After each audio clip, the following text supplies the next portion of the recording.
Hi everyone, welcome to today's session of Quick Care Bites. Today we'll be discussing mechanical ventilation, and the aim of today's session is really an introduction that aims to provide some guidance to new medical officers joining the intensive care unit. So why do we mechanically ventilate a patient?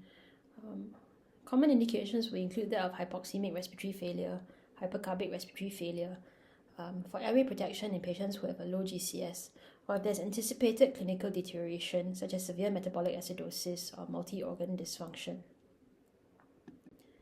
When patients are intubated for respiratory failure, there are two main reasons. One is a failure to oxygenate, and the other is a failure to ventilate.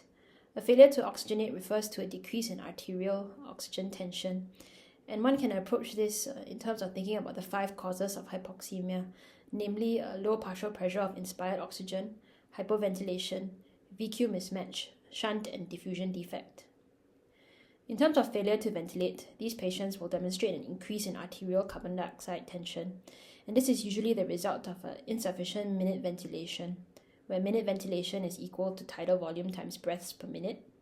And it's important to know that minute ventilation is composed of two things, both dead space ventilation and alveolar ventilation, where dead space reflects alveoli that are ventilated but not perfused, or you can think about it as in terms of the trachea or conducting airways, as well as alveolar ventilation, which is where gas exchange actually occurs.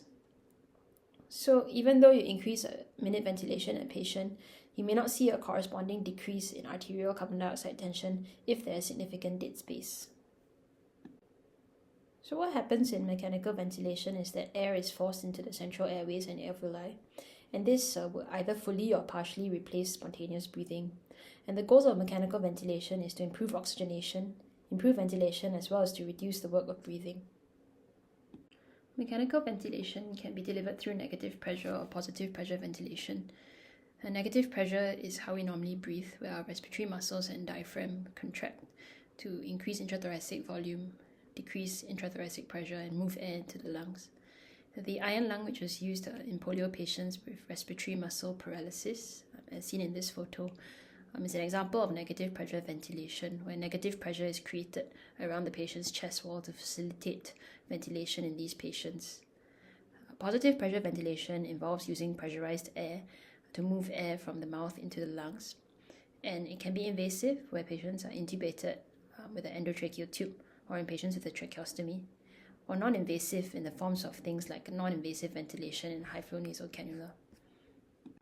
If you're interested in medical history, widespread use of positive pressure ventilation occurred after the 1952 polio epidemic in Copenhagen, whereby a tracheostomy was surgically created and these patients were attached to a bag, and the medical students helped to actually perform manual ventilation of these patients for a total of almost 165,000 hours.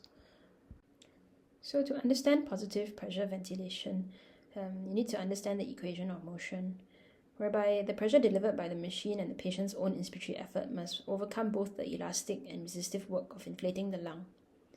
Air moves from an area of higher pressure to lower pressure, and this pressure that's being delivered needs to overcome resistance within the airways. This is similar to a straw, and this is given by the equation flow times resistance.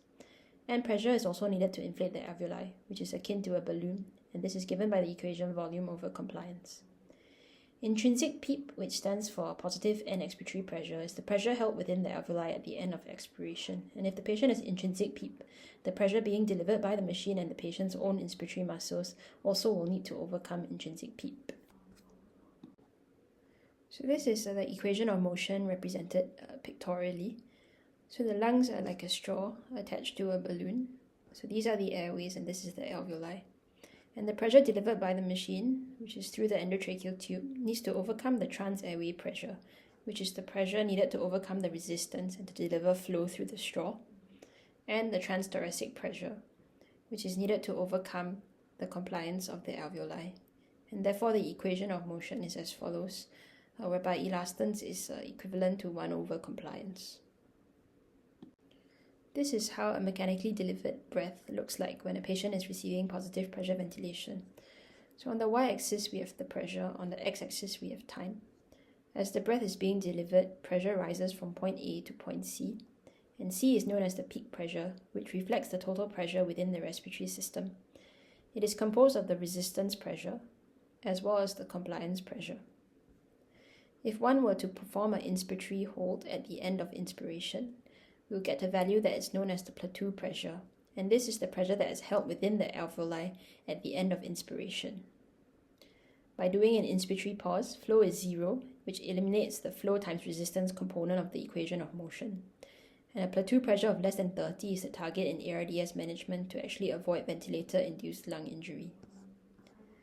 Subsequently, as the patient is allowed to exhale, pressure decreases to a point known as F, which is the PEEP.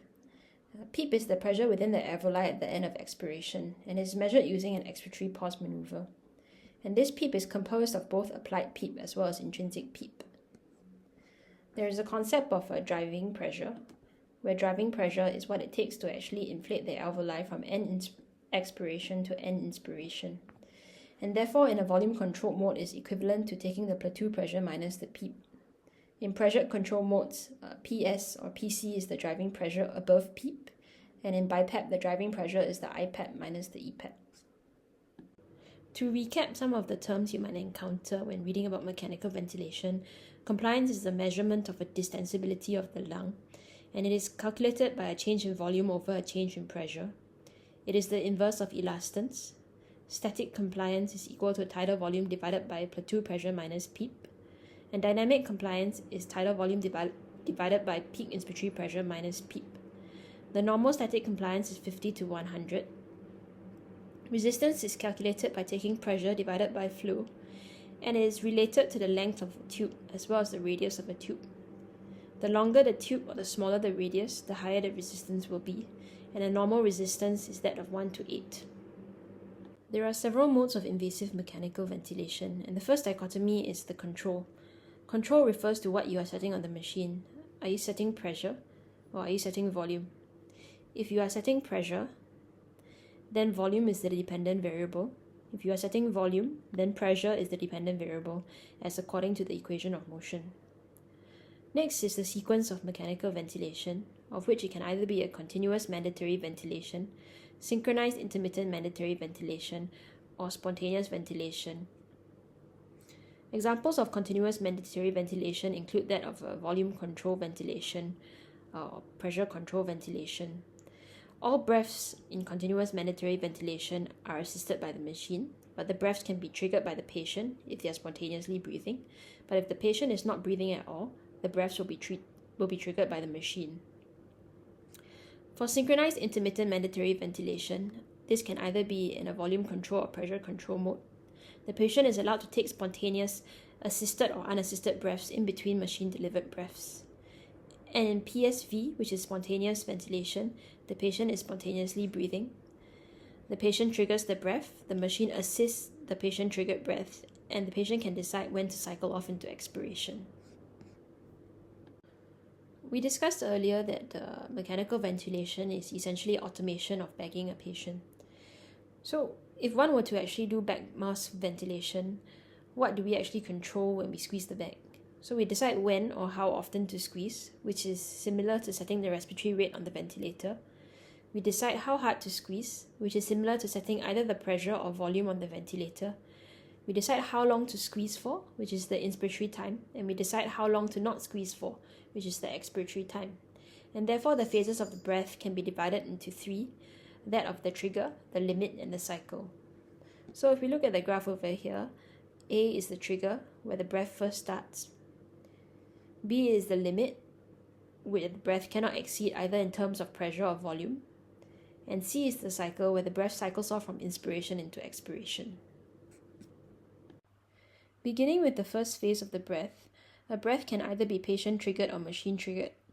In a patient-triggered breath, the patient initiates the inspiratory effort, and the machine will sense either a change in flow or pressure, depending whether the trigger is set to be by flow or by pressure. In flow trigger, the machine will sense an increase in inspiratory flow, and in pressure trigger, the machine will detect a negative deflection in pressure. A machine-triggered breath is initiated by the ventilator, and it is controlled by setting the respiratory rate. So for example, if you set the respiratory rate at 10 breaths per minute, the machine will deliver a breath every 6 seconds. Moving on to the next phase of the breath, limit refers to the value that the machine cannot exceed. An example of a volume-limited mode is that of ACVC. For example, if the tidal volume is set at 400 mL, the machine cannot exceed giving the patient 400 mL.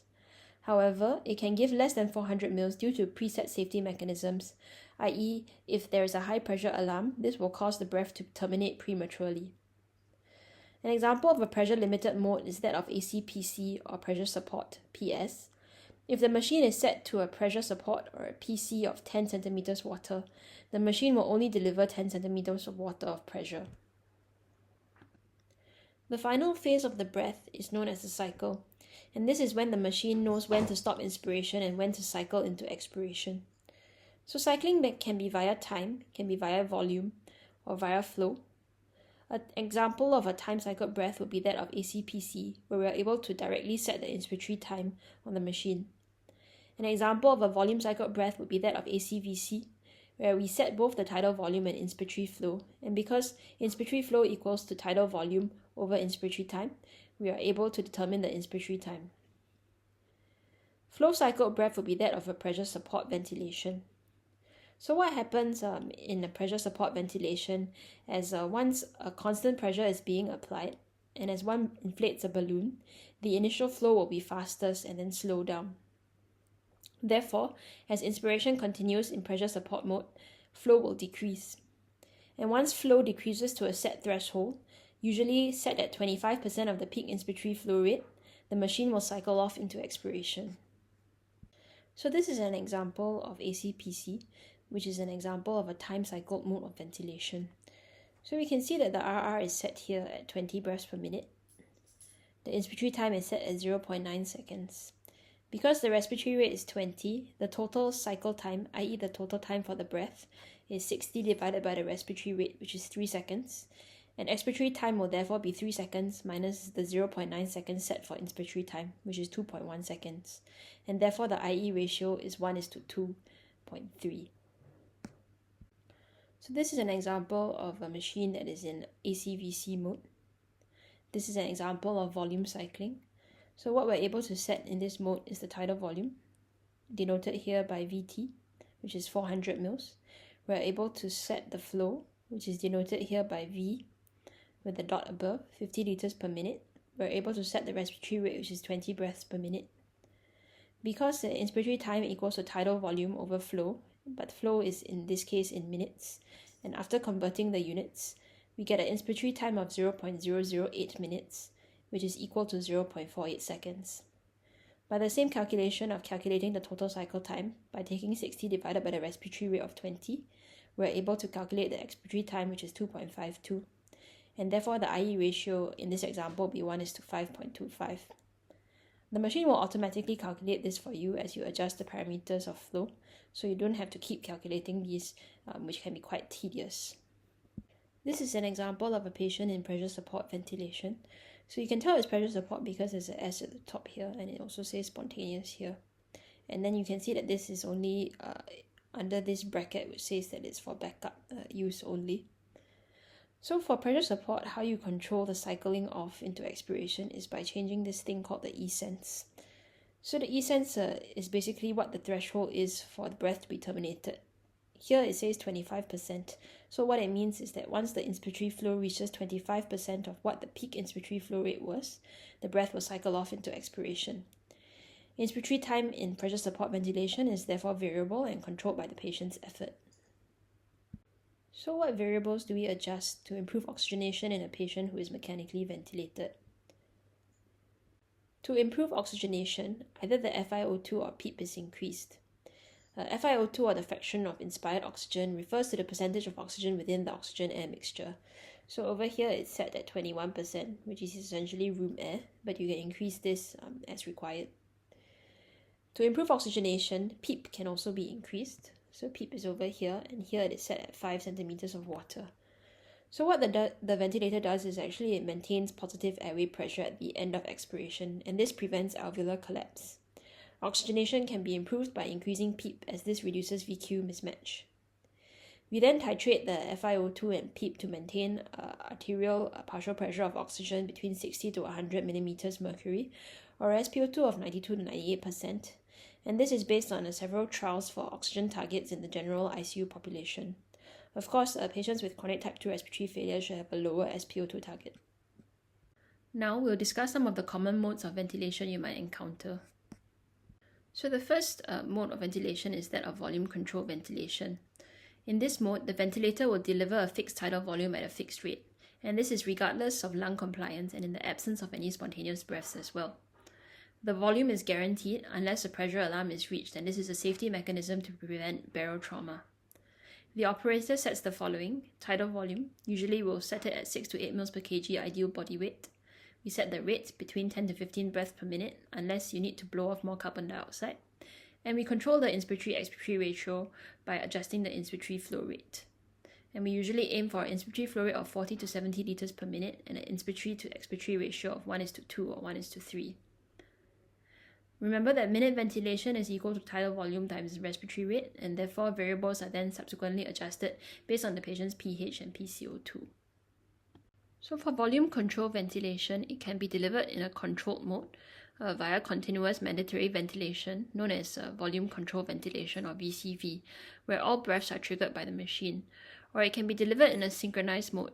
An example of this would be assist control volume control or ACVC, where breaths can be triggered by the patient, but all breaths are assisted, or by the machine, which are controlled breaths. Volume control can also be delivered in the form of synchronized intermittent mandatory ventilation, in which the ventilator will deliver a set rate of breaths if the patient is breathing slower than the set respiratory rate. If the patient breathes above the set respiratory rate, the rest of the breaths are delivered via pressure support ventilation. So this is an example of how the ventilator graphs will look like for a patient on volume control ventilation. So we have a pressure time, volume time, and a flow time waveform. And we can see that before the pressure time waveforms, there is no negative deflection in pressure, which would suggest a patient's own inspiratory effort.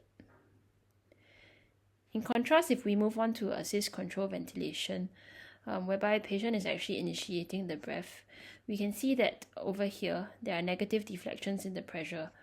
And this is because the patient is actually initiating the breath by making an inspiratory effort.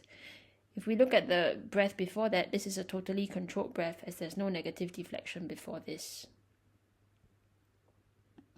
This is an example of a patient who is on SIMV VC together with pressure support. So synchronized intermittent mandatory ventilation was initially designed to be a weaning mode. The intent was to let patients' respiratory muscles rest during mandatory breaths and to work during spontaneous breaths. Weaning is then accomplished by decreasing the number of mandatory breaths. However, evidence has emerged that pressure support is superior to SIMV for weaning, as respiratory muscles may not actually be resting during mandatory breaths, and this mode can actually result in muscle fatigue and prolonged mechanical ventilation. If we look at the graph, we can see that there is a volume controlled breath over here, and this is the spontaneous breath in blue, which is actually a pressure supported breath. So you can see that there are all negative deflections in the pressure curve before all the breaths. This is because the patient is spontaneously breathing. But we see that the curve for the pressure support breath is different from that of the volume controlled breath. In pressure control ventilation, the ventilator delivers tidal volume based on the positive pressure set. The operator therefore sets the following: the inspiratory pressure. So colloquially, PC15 will refer to a pressure of 15 centimeters of water above PEEP. We set the inspiratory time and we set the rate. In pressure control, tidal volume is the dependent variable. It will vary depending on the compliance and resistance of the lung. So tidal volume will decrease if lung compliance decreases if pressure is kept the same. And examples in which lung compliance might suddenly decrease would be things like a lung collapse from mucus plugging or a pneumothorax. Similar to volume control ventilation, pressure control ventilation can be delivered in a controlled mode, known as PCV, a synchronized mode known as ACPC, or as synchronized intermittent mandatory ventilation known as SIMV-PC. So what are the advantages of pressure control ventilation? Firstly, it limits inspiratory pressure and therefore prevents barotrauma. Secondly, if the patient is breathing spontaneously, it allows the patient to influence the tidal volume, and this is favorable in situations such as metabolic acidosis, where a high minute ventilation is required. The patient can take a larger breath as long as it is within the inspiratory time. Thirdly, it affords better patient-ventilator synchrony as flow is regulated by the patient. The disadvantages of pressure control ventilation is that there is variable tidal volume. and therefore there is risk of volutrauma, and you're also unable to guarantee minute ventilation in the setting of changing compliance and resistance of the lung. Fixed inspiratory time may also result in patient ventilator asynchrony. This is an example of a patient who is using pressure control ventilation. If you observe the pressure time graphic, it looks different from that of a volume control ventilation, as the pressure delivered throughout the breath is constant. In ACPC, otherwise known as assist control pressure control, you can see that there is a negative deflection in the pressure time scalar before the machine assists the breath. In contrast, for the machine-assisted breath over here, there is no negative deflection. The flow pattern in the flow time waveform for ACPC is always in a decelerating pattern. And you can see that the volume actually varies. So the tidal volume here is smaller, and the tidal volume in the subsequent breath is bigger, but the same pressure is actually being delivered. And this is because the volume is dependent on the compliance and resistance of the lung. This is an example of how the ventilator will look like on SIMV PC plus pressure support. Because this was done using a bag and not a patient, I don't really have a very nice graphic. But on the left, this is essentially demonstrating the mandatory breaths, which are pressure-controlled breaths. So in these breaths, a constant pressure is applied during inspiration. You see the decelerating pattern of flow. You are able to set the respiratory rate, the inspiratory pressure, the inspiratory time. And on the right hand side of the screen, these are your pressure support parameters, which is the spontaneous breath over here, should the patient take a breath. And you're able to set a pressure support of 8, as well as the E-sense in terms of determining when the pressure supported breath cycles off. The next mode of ventilation is pressure support ventilation. This is a patient-triggered pressure-limited breath. The patient has influence on the respiratory rate, the inspiratory time, and the tidal volume. It is usually a weaning mode where we use the pressure support ventilation and slowly decrease the amount of pressure support being given until the patient is ready for extubation. This is an example of a patient on pressure support ventilation. So in the pressure time scalar, we see that every breath is patient-triggered. So there's a negative deflection in the pressure time waveform. We see that inspiratory time is actually variable. So there's a longer inspiratory time in this breath, a shorter inspiratory time in this breath, a longer inspiratory time again in this breath. And this is because pressure support ventilation is flow cycle, where it cycles off into expiration depending on the preset percentage of peak inspiratory flow. And again, because it is a pressure-supported breath, tidal volume is variable. Other modes of ventilation you may encounter in the ICU are that of volume support ventilation, pressure-regulated volume control, airway pressure release ventilation, high-frequency oscillatory ventilation, proportional assist ventilation, adaptive servo-ventilation, and neurally adjusted ventilatory assistance. We will discuss a few of these modes of ventilation, the first of which being airway pressure release ventilation, otherwise known as APRV. So APRV is an open lung pressure controlled inverse ratio mode of ventilation. It promotes oxygenation by allowing recruitment to take place over a longer period of time. And it has a higher increased mean airway pressure but lower peak airway pressure. It allows for spontaneous breathing, and therefore patients do not require such a high dose of sedation. There are different names of APRV on different ventilators. It's known as bivent or bilevel or dual PAD, depending on what ventilator machine you're using. The disadvantages of APRV is that there can be breath stacking due to the short expiratory time, because the inverse IE ratio, barotrauma, and hemodynamic compromise because of long periods of inspiration at high pressure, and a risk of hypercapnia. Components of APRV include that of the P high, the pressure high. This is usually set at 25 to 30 centimeters of water, or similar to what the plateau pressure was in the pre-existing mode of ventilation, and this affects oxygenation. There is a pressure low, which is usually set at 0 to 5 centimeters of water, and this is equivalent to the PEEP. There is a T high, which is the time spent at the high pressure. This is usually set at about 4 to 6 seconds, and this affects oxygenation.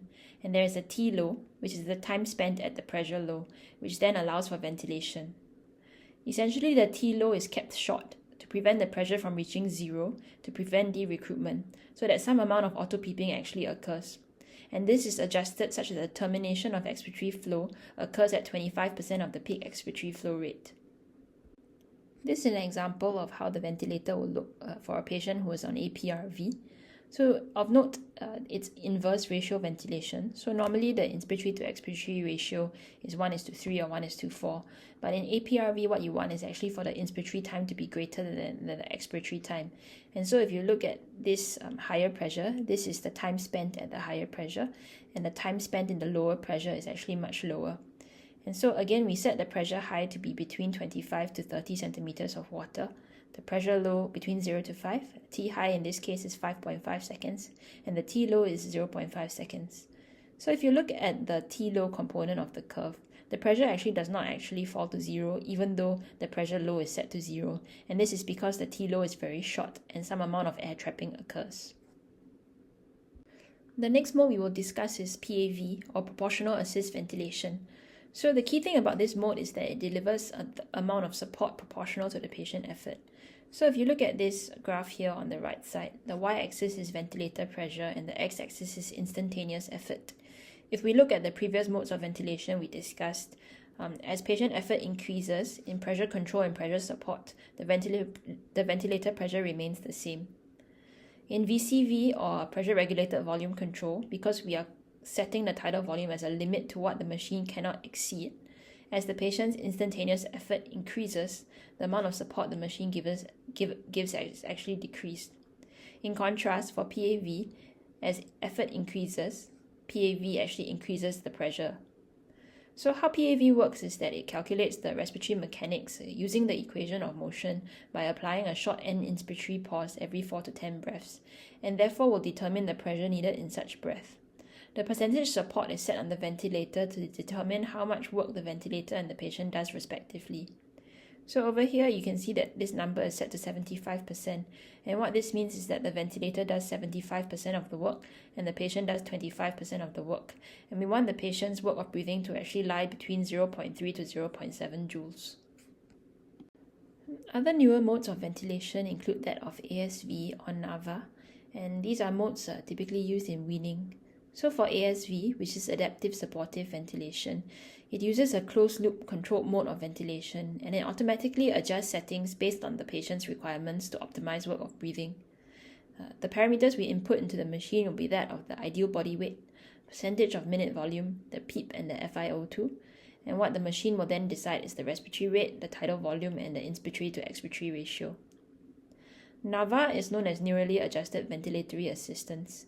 It is a mode of ventilation that utilizes electrical activity of the diaphragm, and this is using a special nasogastric tube to generate appropriate breaths and assist ventilation. The amount and timing of support is tailored to the diaphragmatic activity. So what should we monitor in a patient who is being invasively mechanically ventilated? Obviously the patient will be in the ICU, so continuous monitoring of cardiac rhythms, blood pressure needs to be on board. And this is also especially important as excessive PEEP can lead to hypotension. We monitor the SpO2, the end-tidal carbon dioxide, and the arterial blood gas. Usually, arterial blood gas is repeated 30 minutes to 1 hour after initiation or adjustment of mechanical ventilation. You can use the arterial blood gas and correlate it with the SpO2 and end-tidal CO2 to determine if these are accurate parameters to use as surrogates for the PaO2 and the PaCO2. In terms of the ventilator parameters that we monitor, this would include the peak inspiratory pressure, the plateau pressure, the tidal volume, and the respiratory rate. There are several alarms which may go off in mechanical ventilation. The first we will discuss is that of the peak pressure alarm, and this is usually when the peak inspiratory pressure exceeds 40 centimeters of water. But this is a parameter that you can actually set on the machine. And therefore, if the main problem is due to increased airways resistance in a patient with status asthmaticus, you can actually just increase the peak pressure alarm limit so that the breath can be delivered.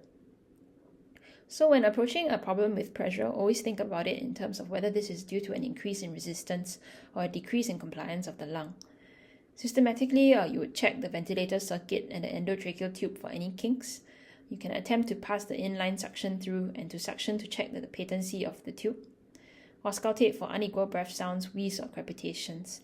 And if the patient is able to comply, you can check a plateau pressure because if the difference between the peak pressure and the plateau pressure is large, this suggests an increase in airways resistance, and you'd want to evaluate for things like ETT obstruction or bronchospasm. However, if the difference between the peak pressure and the plateau pressure is small, this would suggest decreased lung compliance as the cause of the rise in peak pressure. And common conditions that can cause this would be things like a lung collapse, a pneumothorax, pneumonia, worsening ARDS, pulmonary edema, or raised intra-abdominal pressure. The next alarm which may sound is that of the low minute ventilation alarm.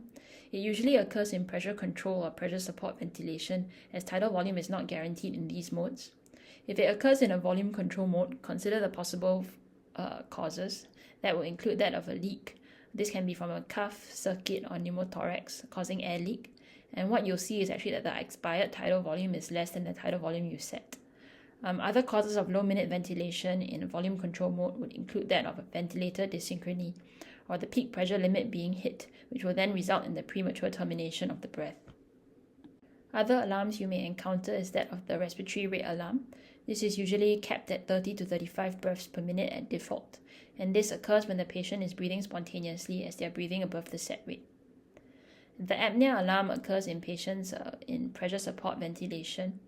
It is there as a safety mechanism, so the machine will deliver a breath when the patient has not triggered a breath for a specified duration.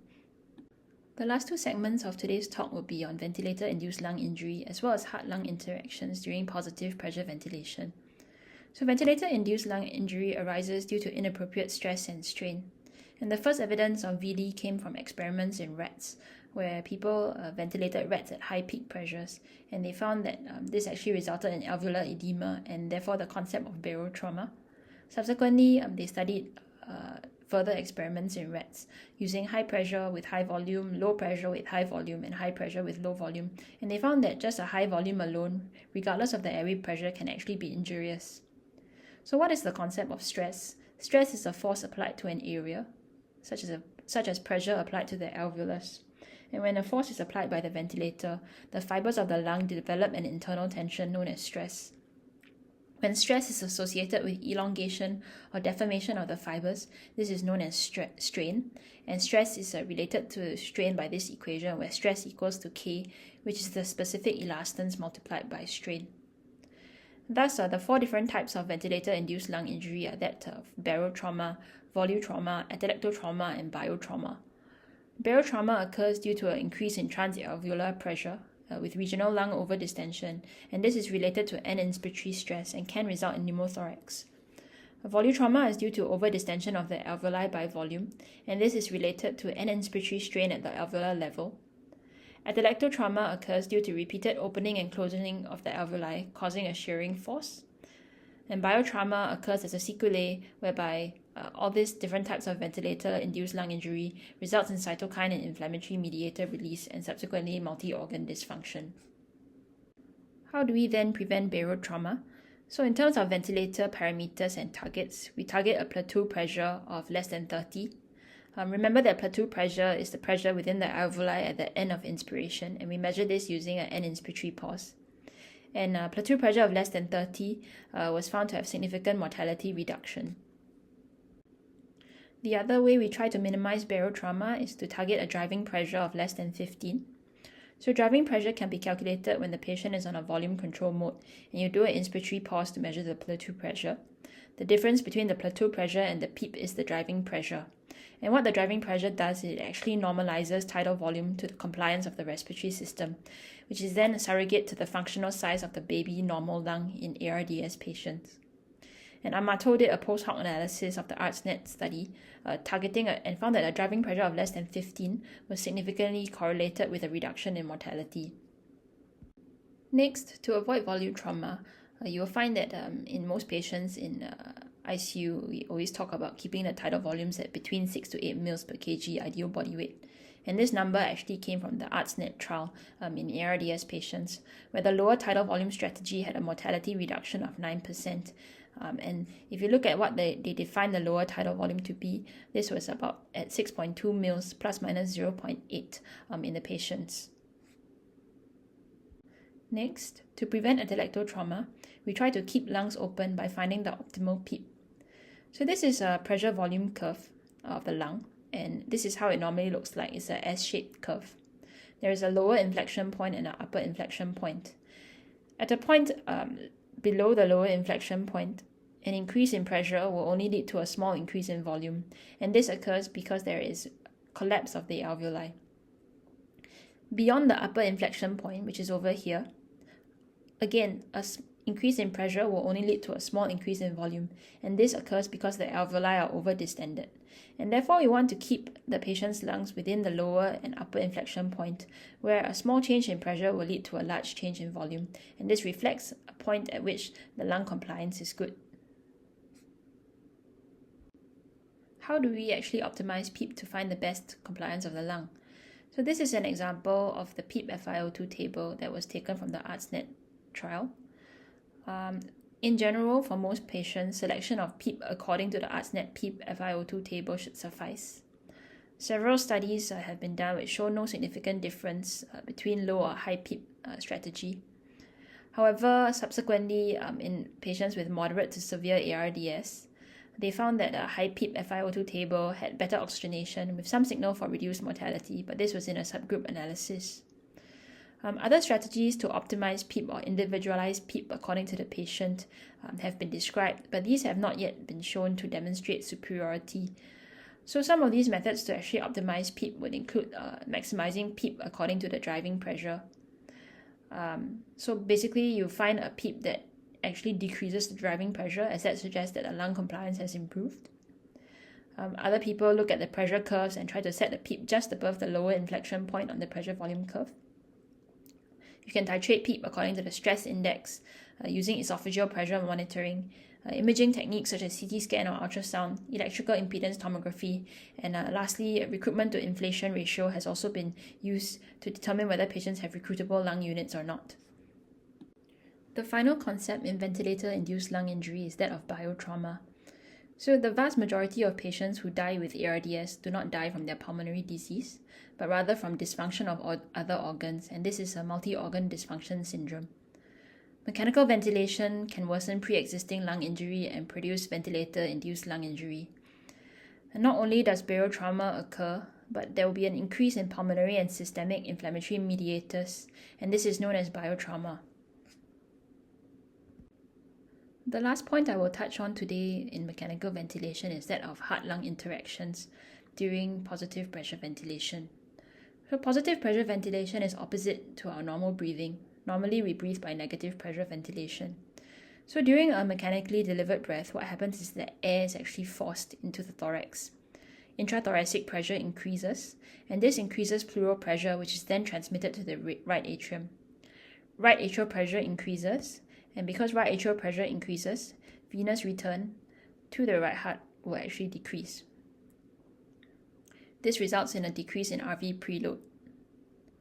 The positive pressure ventilation breath will also lead to an increase in afterload of the right ventricle, and this is because as the alveoli inflated, the increase in alveolar pressure is transmitted to the intra-alveolar vessels, leading to an increase in pulmonary vascular resistance and RV afterload. If we look at the curve that describes the relationship between lung volume and pulmonary vascular resistance, it's a U-shaped curve. At FRC, pulmonary vascular resistance is the lowest. As lung volume increases, pulmonary vascular resistance increases, and this is due to compression of the intra-alveolar vessels, which is this bit between the two hexagons which represent alveoli. However, if lung volume decreases significantly below the FRC, what happens is that pulmonary vascular resistance also increases, and this is because the extra-alveolar vessels collapse, as they are normally held open by radial traction when the alveoli are expanded. So positive pressure ventilation is bad for the right heart, but good for the left heart. The effect of positive pressure ventilation on the LV preload is variable. Initially, preload increases as blood is pushed out of the pulmonary circulation into the left heart. However, in the next beat, LV preload decreases due to the decrease in RV preload. In terms of LV afterload is reduced by positive pressure ventilation, and this is due to an increase in transmural pressure from increased intrathoracic pressure. Therefore, in summary, the initial effect of positive pressure ventilation during inspiration is a drop in LV afterload, and this leads to an increase in pulse pressure which is a surrogate of stroke volume. However, because RV stroke volume is LV preload in the next few cardiac cycles, a drop in pulse pressure is subsequently seen, and this is the basis for pulse pressure variation in a mechanically ventilated patient. In summary, we discussed indications for mechanical ventilation, basic physiological principles, common modes of mechanical ventilation we may see in clinical practice, ventilator-induced lung injury, as well as the effects of positive pressure ventilation on the heart.